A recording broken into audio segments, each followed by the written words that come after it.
We got a short time to do this. Get back to our REK-RAP recap of Amazing Spider-Man number 37. I'm going to miss it when we can't call it that anymore, Dan.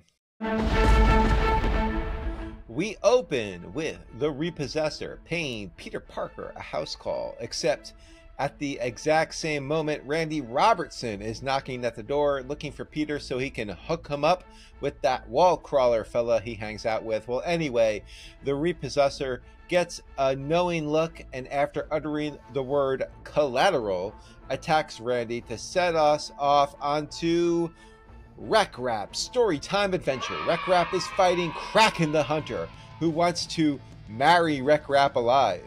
REK-RAP corrects him to Barry, but Zeb Wells and Nick Lowe, those anti-marriage zealots, know what they're doing here, right? During the fight, we even get a well-placed "look out," which also proves that Wells and Lowe study our podcast way too intently.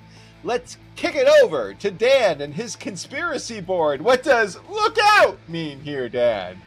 Well, you see, Lowe must have known that I was on the lookouts from the Spencer run. So here he's clearly telling me that I was in the right to notice them and that I should, quote, look out, unquote, for more lookouts in the future. I'm on to you, Nick Lowe. Don't think I've let the trail go cold. I'm waiting for the big Captain Stacy reversal moment in the pages of this title. I see you. Look out. Awesome. Anyway, as it turns out, REK-RAP is actually recalling the time that Repossessor absorbed Kraken into his hellmouth, and Peter is like, hey, that seems brutal, but as someone who is now best friends with Norman Osborn, I can kind of justify this as a way to send people back to limbo, so just shut up about it. REK-RAP wants to get into another storytime adventure, and Peter tells him to just get on with it. And now I know Marvel is studying our podcast, especially my recaps of their comics, because wouldn't it just be nice for someone on the show to give a straight-up synopsis of a story? Of course not. What's the fun in that, Dan? REK-RAP recalls the licking of the side of the apartment building thing, which leads him to have a lead about the Repossessor's attic in Queens. And Dan, I'm tempted to kick it back over to you and your conspiracy speculation board, but I'm going to resist. Right on cue, Norman Osborn bursts into the scene, and he seems even more dismissive about REK-RAP than he was about Otto's arms. He's also dismissive of the fact that he's a proven murderer and overall sociopath, but somehow that's less damning to Oscorp's profitability than being seen interacting with REK-RAP, right? I mean, you know, the Fortune 500 company.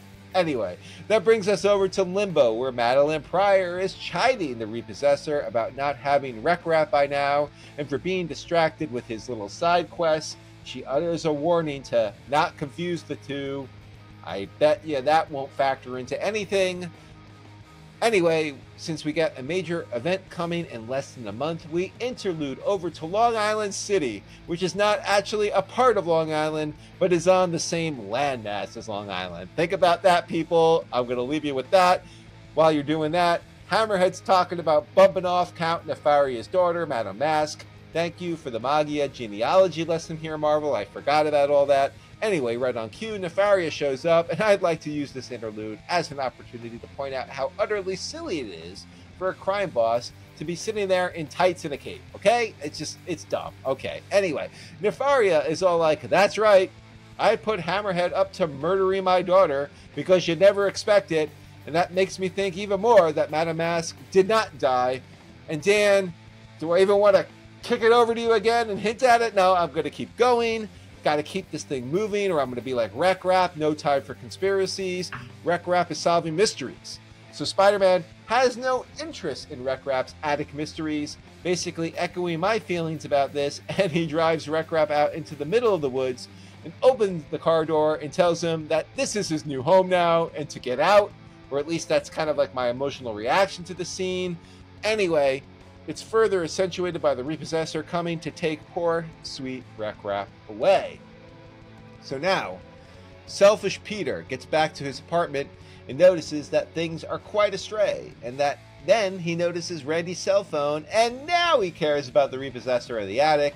What a jerk.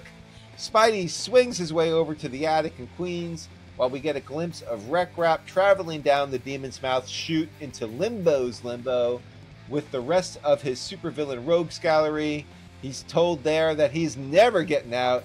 A good thing it's just a minor character like REK-RAP who's been banished there. But wait, Spider-Man shows up in the attic looking for Randy, and he's caught by surprise by the Repossessor, and before he can get a leg out, the Repossessor attacks and swallows him whole, banishing him to the same Hellmouth that all the other lost souls belong to.